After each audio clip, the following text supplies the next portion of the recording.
Welcome to Khanversations.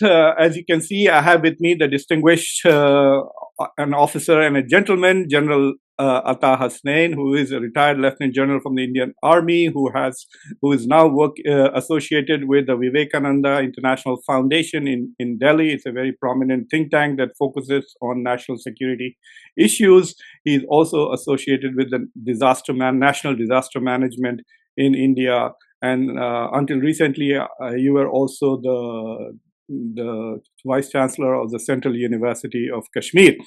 So today we are going to essentially do a military review of the 1 year of the Hamas-Israel war, or I don't know how to classify it, Israel's revenge war on Gaza, or essentially the crisis in the Middle East. So welcome to Khanversations, General Saab. Thank you. Good morning. Jai Hind to everyone. I'm looking forward to this. In fact, 2 days from now, we are coming to the 7th of October, the first anniversary. So I think a very timely discussion. Yeah, it is also very unusual because Israel has fought many wars, but I don't think any of them lasted this long. I mean, not many countries, it has fought with several countries at the same time. They have not lasted as long as Hamas has lasted. This is something so astonishing and mind-boggling. It is also a reflection on modern warfare. So I want to begin by asking you, General Saab, to essentially summarize where we are in this war at the moment. Like, the war has taken ups and downs. It appeared for a long time that Israel was failing in its goals, and now in the last couple of weeks, it seems that Israel is on a massive regional offensive, especially against Iran and its proxies. So how do you assess where the war is at the moment? Thank you, Dr. Muqtedar. Yes, 1 year down, I think this is the time we really need to do a full review. When the war started, preceding that, in that period, I think the most important aspect which was emerging in that period was the movement towards stabilization, the Abraham Accords having been signed, more or less, you can say, tensions in the Middle East had abated to quite some extent. The focus was on Ukraine. It was also veering again back towards the Indian Ocean and the Indo-Pacific area, and out of the blue this came. Obviously, this was something very similar to what happened in 1973 when President Sadat, if you remember, 6th of October, similarly, he had also used the term Sharara, the spark, and a very, very limited offensive which he did across the Suez Canal, the Bar-Lev line, went up to a 10-kilometer limit, took the Israeli armed forces by surprise completely. But his whole intention, the whole war aim was not the recapture of Sinai, not the destruction of the IDF. It was to spark a crisis. It was to spark a response in the international community to once again focus back to the Middle East and look at potential solutions, ways of stabilizing, ways of vacating the Sinai, etc. It seems something similar, as by the date, 7th of October, just after the 6th of October, it was something similar that the Hamas had in mind at that time. They used that principle, thinking that with the Abraham Accords, the stabilization of the Middle East, Israel's coming to peace with all its neighbors around here and there, Palestine would be the sufferer. And at the end of the day, this two-state theory or anything like that, nothing was going to emerge. The Palestinians would continue to remain second-rate citizens wherever they were. And Hamas, with its history of terror behind it, the tactics that they have used, decided to choose, terror again as its main weapon, as the instigator. Unlike President Sadat, who did a military campaign, a proper military campaign, but here an act of terror was used. No doubt a tremendous amount of planning went into it, and it took Israel completely by surprise, took the IDF completely by surprise. The scale of casualties, these kind of incidents you can have. You had Pulwama with 40 fatalities, which was a spark by itself between India and Pakistan. But 1,200 dead, many injured, and over 250 hostages is something in terms of quantification is a huge number. And then the manner in which a well-reputed force such as the IDF getting taken by surprise completely on this day was something which actually led Israel and its response to be even more, should I say, strident kind of a response than what it may have otherwise been. And you found mobilization and everything which took place, and they decided to go in to Gaza to finish off the Hamas. Now, that's where I want to stop at this part of the intervention, but I want to tell you that Israel's warning was to finish the Hamas. Okay, you can finish Hamas by strangulating its supply lines. You can take a lot of people prisoners. You can kill a number of them. But here it seemed as if Prime Minister Netanyahu's whole concept of operations and doctrine was the killing of the last Hamas terrorist, that they would not leave a man in arms alive. Now, if you have to achieve that, you have to destroy a whole population. And that's exactly what has been happening in Gaza. A 25 kilometer by 30 kilometer strip with the ocean on one side, if you have allowed it to rise to that levels where you have military capability in the hands of non-state actors, you build kilometers and kilometers of tunnels, convert that into a defensive system, all under the eyes of one of the most professional armed forces of the world. It actually surprises everyone. And that is why the whole intent behind this, the whole manner in which this operation, this whole war has been approached by Israel, brings its own concept into question. And that's where I want to leave this part of our discussion, because I'm sure there's so much more to it. But I thought that it's important to tell our viewers that this war is not done.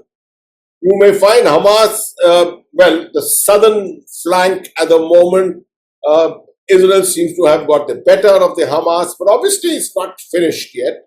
They are concentrating on the Lebanese side, on the northern borders. As Prime Minister Netanyahu said, they are fighting on 7 fronts. And we are at a very, very awkward stage at this time when no one can say in which direction the situation is going to progress. Well, General Saab, if, for example, if we did not see the massive campaign that Israel has launched in Lebanon, then the focus would be now what in Gaza. And I think Netanyahu does not have an answer to now what in Gaza. And neither is the US or the international community willing to come up with who will govern Gaza, when will Israel withdraw from Gaza. So right now, because of the intensity of what's going on and the possibility of an escalation with regards to Iran and Israel, what in Gaza is like people have forgotten about Gaza temporarily. I also think that in a way it benefits Israel because there is global sympathy for Palestinians. So if you look at European countries, even half the Democrats, many Americans were sympathizing with the excessive brutal force that Israel was using in Gaza. But there is no goodwill for either Hezbollah or Iran internationally. In very few parts of the world, there are people who are sympathetic to Iran, but nobody is sympathetic to Hezbollah. So while Israel is attacking these actors, I think it's regaining its popularity, especially in Western circles. So in that sense, it is also a soft power kind of victory for Israel. Plus, it's especially some of those spectacular things like blowing up the devices of the pagers, yeah. The pagers and the walkie-talkies also. All of that suddenly has restored that, Israelis are on top of the game. Because one of the questions that was raised after October 7 was where is the much wanted Israeli intelligence and its security capacity that thousands of Hamas fighters went berserk for 6-7 hours in the country. But one of the things that is, if I was a general, someone doing strategic thinking on behalf of Israel, this scenario can't be good. Like every Tom, Dick, and Harry is now attacking Israel. It's being attacked from Syria, from Lebanon, from Yemen, far away. Iranians have twice attacked Israel directly, which has never ever happened. And so these victories against non-state actors like Hezbollah and Hamas, uh, does it make Israel feel safe, or is this some kind of a military advantage or victory for Israel, that it is winning the battles that it is being forced to fight? Very, very good question. Thank you for that. As a military man, I can tell you the manner in which Israel responded to the initial crisis after 7th of October was what is typically in any nation which is taken by surprise. For example, in Kashmir, when we were taken by surprise also in 1989, we also came out with all guns blazing. That's the only way that with 3,000, 4,000 terrorists around us, that's the only way that we could look at perhaps stabilizing the situation. So I grant them that. They went in with a hammer. But you can't be with a hammer fighting a hybrid war of this kind. You see, inevitably, the collateral is going to be so heavy, which has happened in Gaza. The collateral is going to be so heavy that at the end of the day, you may have killed the last terrorist. But then you have produced or you have given a trigger to the birth of many more thousands. And therefore, this conflict is going to go on for perpetuity. Now, this is something which, when you are fighting in response immediately to getting surprised, you don't really look at it. It's only after some time that you sit back, view the whole situation and start looking at strategizing all over again. I don't think Israel has done that. What Israel has done is it has responded right in the beginning like any other nation would when it's surprised, but it has continued to respond in that same manner. And why that has happened is despite the pressures from within. I think there are a lot of pressures from within in Israel, demands for humanizing the conflict. This is my own terminology, what I call humanizing a conflict. We did it in Jammu and Kashmir all the time. We've done it in different parts of India, wherever we went in for these kind of operations. Without the humanization of these things, you cannot put an end, you cannot even stabilize that area. So what they have done in Gaza, and at the moment they may be gloating on this issue that they have stabilized Gaza and therefore they are concentrating on the northern front. Let me tell you, there is no such thing as stabilization of Gaza at the moment. And with Mr. Netanyahu's statement that we are fighting on 7 fronts is an admission of that fact that you were originally on one front with the Palestinians at large, but today you are on 7 fronts. So you have achieved nothing. You really have achieved nothing in conflict terms. This conflict is going to go on for perpetuity with all the nations around. And the international community has been at a loss. The United Nations and of course the elephant in the room, the United States, which unfortunately we do a very, very poor leadership on the part of President Biden and his whole administration. It seems that they have been unable to. I mean, there has been never an American administration which has been so paralyzed by the activities of Israel. We've seen this kind of thing happen many times in the past, but not to this extent. I agree that the kind of casualties which Israel took on the 7th of October and thereafter was something which shook them also. But yet, after a certain period of time, a gestation period, you do come to your senses and you sit back and say, what is my aim? How do I stabilize? Where do I take this? Where is the termination of this conflict? And then you do, and a superpower in support of you, you probably sit down with them. Anthony Blinken has been to Tel Aviv, how many, 6 or 8 times? I'm sure this must have been discussed so many times. But it seems that all that the IDF, the Israeli political authority, all they have looked at is how to just decimate and kill, finish off Hamas. Very good, you do that. But at the same time, you have to look at the termination and the resolution part. Otherwise, you will be fighting forever. And Israel cannot afford to do that. You know, one of the strange things about the United States role, I mean, I tell my students that Blinken goes to Israel because Netanyahu is too busy with these wars to take care of his laundry. So he needs somebody, to do his laundry, polish his boots. In the British and Indian army, you have somebody called a Batman, you remember? So like Blinken has become the Batman for Netanyahu. But even though this complete submission of US assets to Israeli use, like unlimited amount of money, unlimited amount of diplomatic cover, unlimited amount of weapons supply, even now thousands of pounds worth of bombs. Those are American bombs which killed Nasrallah and which were dropped are being dropped right now in Beirut. So the US, by allowing Israel to be so brutal in Gaza, has also allowed Israel to lose control of discourse in the United States itself. This would not have happened 5 years ago, 10 years ago. People would not have been so critical of Israel as there are voices in the United States.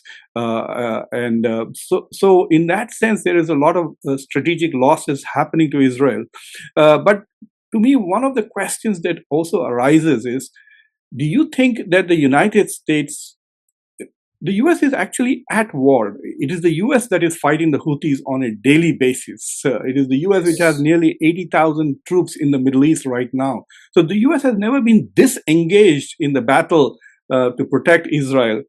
So astute strategists, say in Iran and other places, do realize that they are not fighting Israel, but they are fighting the United States. In a funny way, I think this is a war between US and its proxies, which is Israel, and Iran and its proxies. So right now, we could think of this as a US-Iran war being fought through proxies.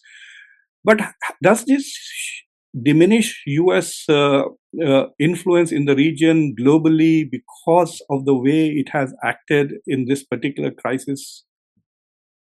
I think, this is a direct question and it's a very good question. When the United States withdrew from Afghanistan, yes, I thought one of the prime reasons was that it felt that it had stabilized the Middle East to a fair extent. I can't, one couldn't claim it that it has stabilized it completely, but to a fair extent. And it could risk moving out from Afghanistan and hopefully be able to, using President Obama's old terminology, pivot to Asia, move towards the Indo-Pacific, and realign itself completely. From that situation in the Middle East, which to Mr. Donald Trump's credit also, the fact that the Abraham Accords and all these things which originated in Trump's time had come to some kind of a fruition at that time. And the Americans were in a position to actually say, okay, we can thin down from the Middle East, we have withdrawn from Afghanistan, and we can now focus on the Indo-Pacific. From that situation, in about 3 years, I think you have gone from 100 to 20. That's the kind of situation which has happened. And who is the ultimate gainer? China. I would say the Chinese are the happiest seeing all this happen. They're seeing the United States now taken up by proxies, as you said very correctly, engaged by proxies, not by superpowers, not by major nations and the otherwise, but by proxies. And the United States is getting deeper into this.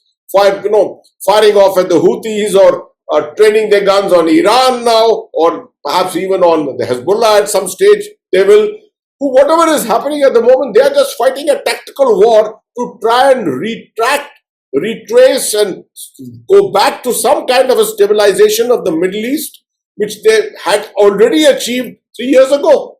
So for the Americans, it's a big loss. It's a big, big loss for the China. When you look at the international canvas, the Chinese are the great gainers. The Arab nations, Saudi Arabia, the UAE, etc., who had over a period of time stabilized their relationships, were playing much greater roles. In fact, a country like the UAE punching much of its weight. Looking at India, for example, looking at the creation of the India, Middle East, European corridor, economic corridor, and things like that. All those things are things of the past at the moment. Nobody is talking about it. So, at the end of the day, with all what has happened here and the manner in which it has been addressed by Israel, one of the biggest losers have been the United States itself. And the United States has to drive into the leadership in Israel that this cannot be a war in perpetuity in this manner. It's fine at the moment. We've still got another 2.5 months to the elections, or how much? Less than 2.5 months. Yeah, 2 months. Yeah. November So, 5, so we are less than a month. We're getting close to a month. In fact, today is, so we have just 1 month. absolutely. So we are leading up to the elections and beyond. There will be a stabilization period of the new US administration after that. I mean, we have got a virtual paralysis in which it is only Israel doing what it wishes to do, and that too with a leadership which is hugely suspect, without any clear strategic aim or which direction they are going in. I mean, Israel leadership is probably one of the most extremist government they have ever had. And the most extremist government of Israel seems to be enjoying literally ironclad support from Israel, from the United States.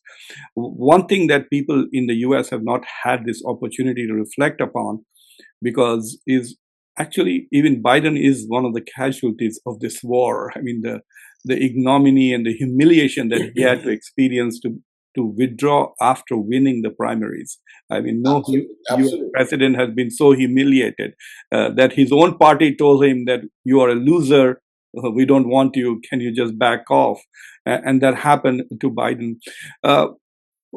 One of the things that has really come out is now when I teach a class on good governance, and we explore this concept of failed states and fragile states.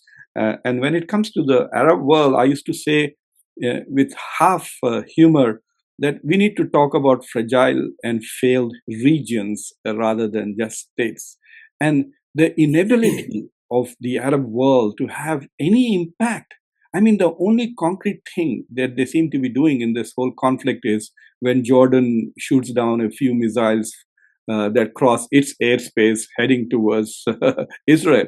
What is, as a military general, if you were an Iranian general or if you were Russians or Chinese and you were looking at the Arab world, do you see that as, like, from a military point of view, even though Saudi Arabia is the third biggest buyer of weapons along with India, like what is it? See, I entirely agree with you. The GCC, led by Saudi Arabia, occupies a huge space in this area. They are covering and dominating many waterways, the Red Sea, for example, the parts of the Persian Gulf itself. They can play a huge role. The first time we are seeing a little proactivity on their part is now, when they have come together to deny airspace and strategic airspace and perhaps the facility of their air bases, etc. I don't know how far they can actually go in doing this if the United States actually wants to force itself in going ahead. But I don't think it will come to that kind of a state. But I do feel that one of the biggest issues here is the fear of Iran. There is a lack of unity traditionally there has been a lack of unity among the Arab nations. The GCC has been strategically, economically much more aligned. There is no doubt about it, except in the middle we've had problems with Qatar and things like that. But notwithstanding that, they've had a degree of unity and they could perhaps play a much greater role. If the UAE could punch so much higher than its weight, I'm sure the united efforts of the entire GCC could be much better, much higher. But they've decided to just play along. A lack of strategic confidence to a great extent. Yes, it is. It's very interesting that you use this word. In the past also, you have used the word strategic confidence on several occasions. Yes. Americans, we don't have this. We never use this word in the US discussions when I look at it from strategic point of view. And I think it really explains, for example, the United Arab Emirates is exactly the size of Israel when it comes to the economy. Both are like $500 billion economies, right? And now you add Saudi Arabia and two of those GCC countries are Abrahamic Accords countries. So what's the point of having signed this treaty which it gives you no leverage on Israeli policy? So what is the cause of this strategic lack of confidence in this Arab league?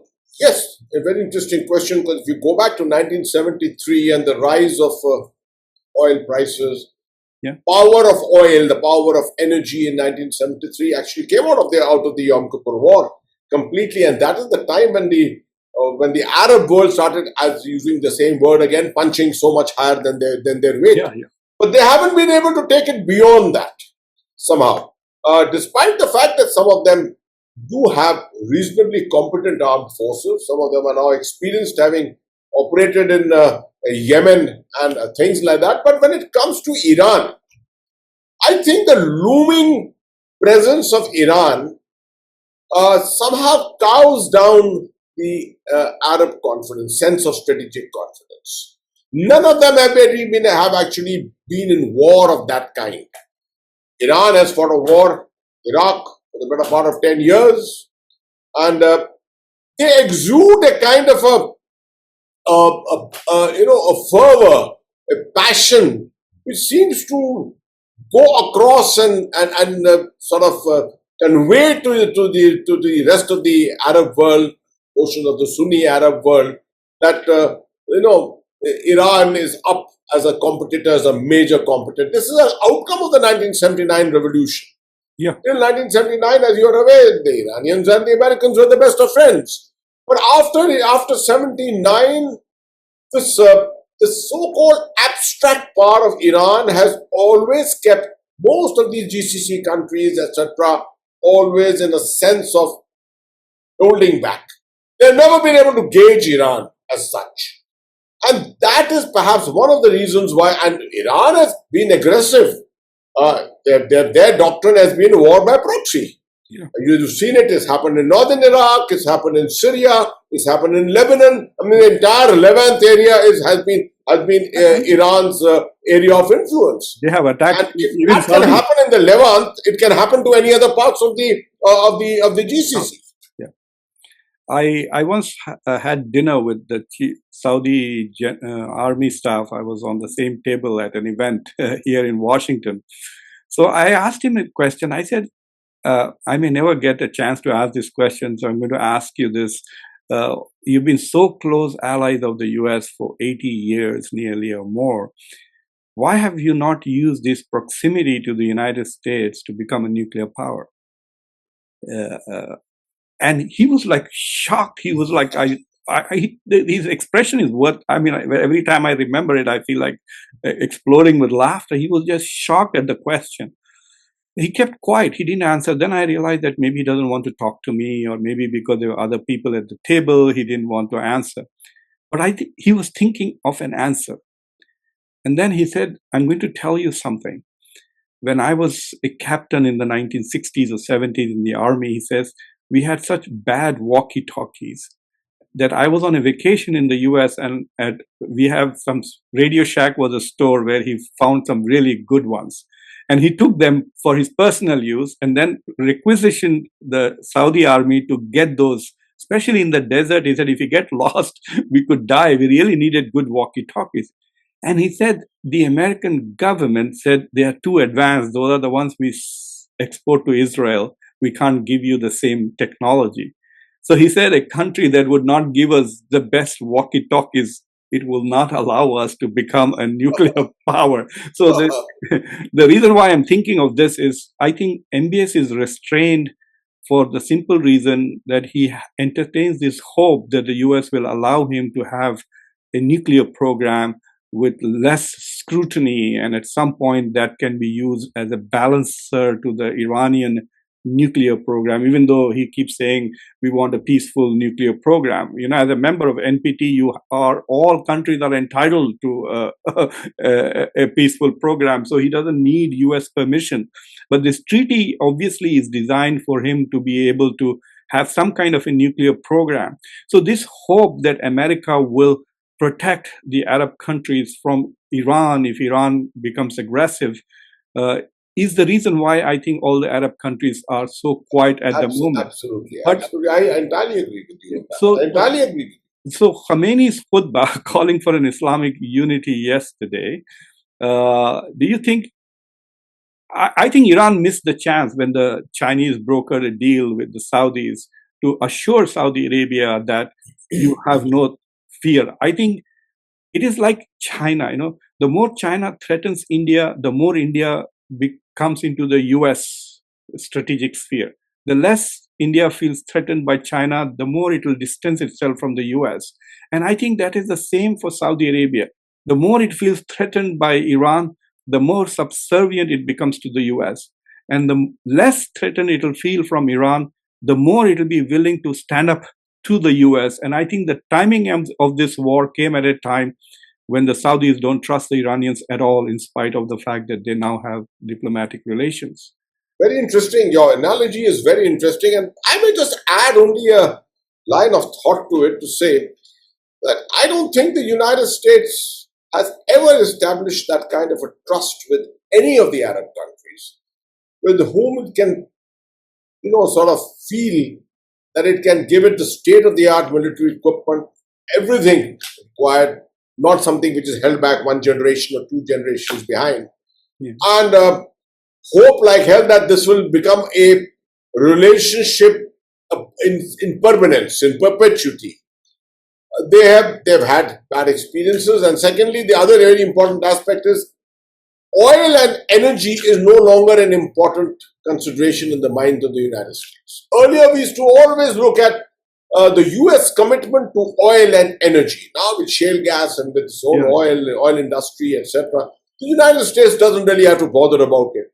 Someone, when he argues about this, I always say, no, the United States has still to be concerned about the Middle East, because after all, the Middle East is the communication hub of the world. I mean, the Suez Canal, the Persian Gulf, the Red Sea, everything is there. The East-West movement of trade, international trade is all through this area. Yeah. So ultimately, you have to be concerned. Secondly, it is the crucible, the civilizational crucible of major faiths. Yeah.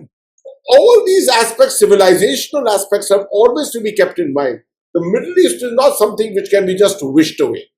And I think the Americans were attempting to try and wish it away by, looking at the Indo-Pacific and looking at other areas and hoping like hell that they would have stabilized this area with as not deeply thought through concepts such as the Abraham Accords. The Abraham Accords, to my mind, is a very good idea, a very good thought process, an initiation, but it's not something which is the end game. It is not even really taken off by the time that it has almost come to an end today. So this relationship that the United States has got with different countries in the Middle East is something which is not strong enough yet, I would say. Not something in which it can depend so strongly to say that this will be a counter to against Iran forever. I want to come back to this Israel-Iran thing, General Saab. Is my last question to you. Is in the US, there's whole debate going on. Donald Trump is encouraging Netanyahu to attack Iran's nuclear facilities. According to US intelligence, Iran is 2 weeks away from weaponizing one bomb. So they're waiting for Khamenei. If Khamenei says, go ahead, they can in 2 weeks. What I don't understand is why Khamenei has not done that last week after the death of Nasrallah. So this whole idea that Iran is 2 weeks away from for the last 2 months, I'm hearing that it is 2 weeks away from having one weapon. So Trump is encouraging Netanyahu to target the nuclear facilities. Biden is discouraging him. Biden is saying, see, the alternative is Iran's oil refineries. If they really want to do a severe damage, these are the two targets. I do suspect that, I don't think Iran, this concept of escalation ladder, I think Iran has reached its limit, like beyond shooting missiles at Israel, there's no other. Absolutely. That's But Israel has several steps above, it can bomb directly, it can ram, they can target Iranian assets, etc. So Israel has an escalation ladder advantage over Iran, no doubt about it. And with the US as a partner, that is another escalation. Will the US join in attacking or not? I feel, or I intuitively think that if I was Iran, if my oil refineries were targeted, I would destroy the oil refineries of GCC.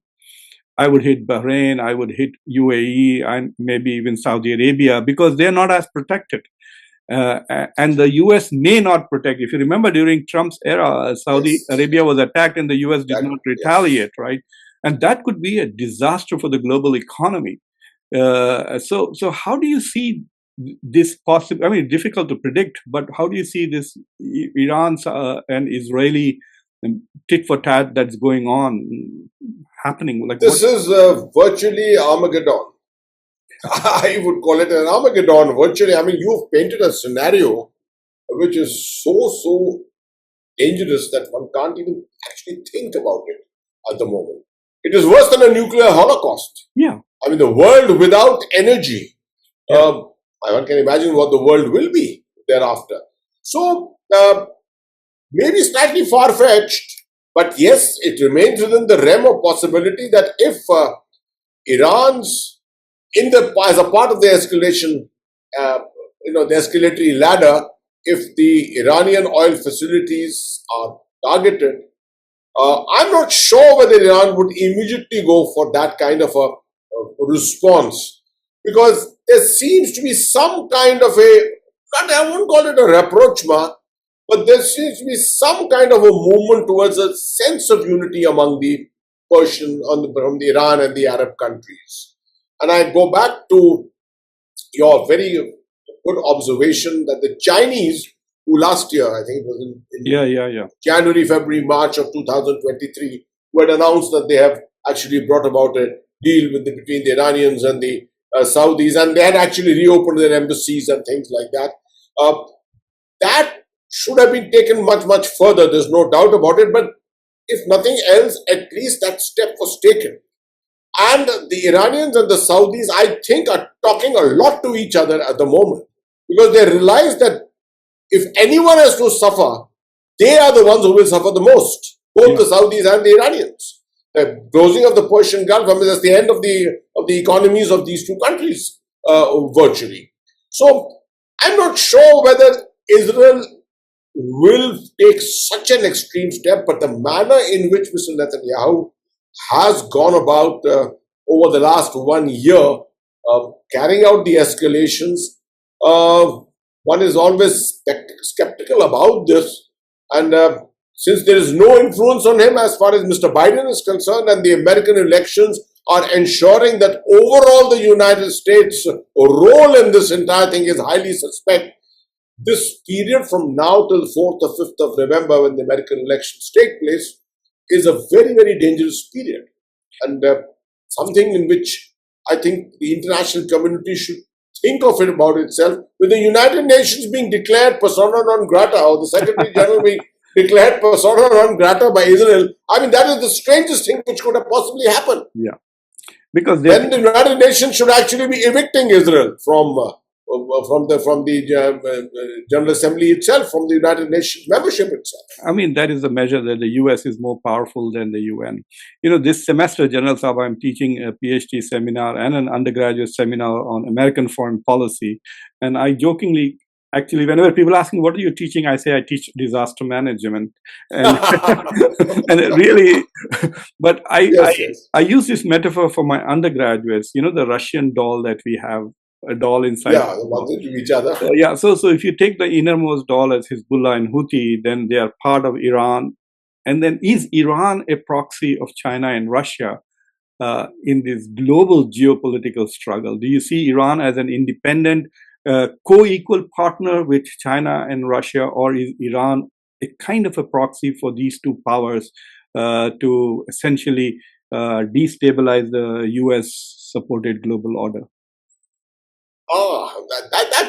That's an interesting issue, no doubt. And with the manner in which the division of the North-South has emerged over a period of time, North Korea, Iran, Russia, China, leading on, and of course the southern so-called axis too, it always brings about that feeling. But I don't know, we have never really looked at it from this angle, and there hasn't been too much literature around the world which has really been produced on considering this aspect as a kind of a joint mission. See, Russia. When we talk about Israel's retaliation to Iran, so the question is, should Israel hit or not? What should Israel hit? But no one is even thinking how China and Russia will respond to Israeli attack on Iran. Actually, this is a very important and an interesting question, because if you really see in our conversation over the last 40-45 minutes, Yeah. China has entered maybe 2 or 3 times in an out of context issue, Yes. and Russia has not come anywhere in this. Yeah. In this entire ball game, Russia and China, two members of the Security Council, are out of the complete Discussion. context, and that gets you speculating and wondering what the hell will they do. The Russians, of course, in some of my writings, I did look at it from the angle that the Russians are far too involved with Ukraine at Yeah. the moment. Militarily, they can make no difference, even to the extent of actually providing supplies and weaponry, etc. It is they who are taking drones from Iran. and other equipment from Iran at the moment. Yeah. The Chinese are far too smart. I think they are the ones who are remaining outside the purview of all this and continuing. Their economy is not doing too well. They are fully conscious about it. They don't want to get involved in something. And the Middle East is something which the Chinese appear to not know too well. They are hung up on Southeast Asia. Their major area of interest is the Indo-Pacific. It continues to be so. The Indian Ocean region, the Middle East is very much a part of it also.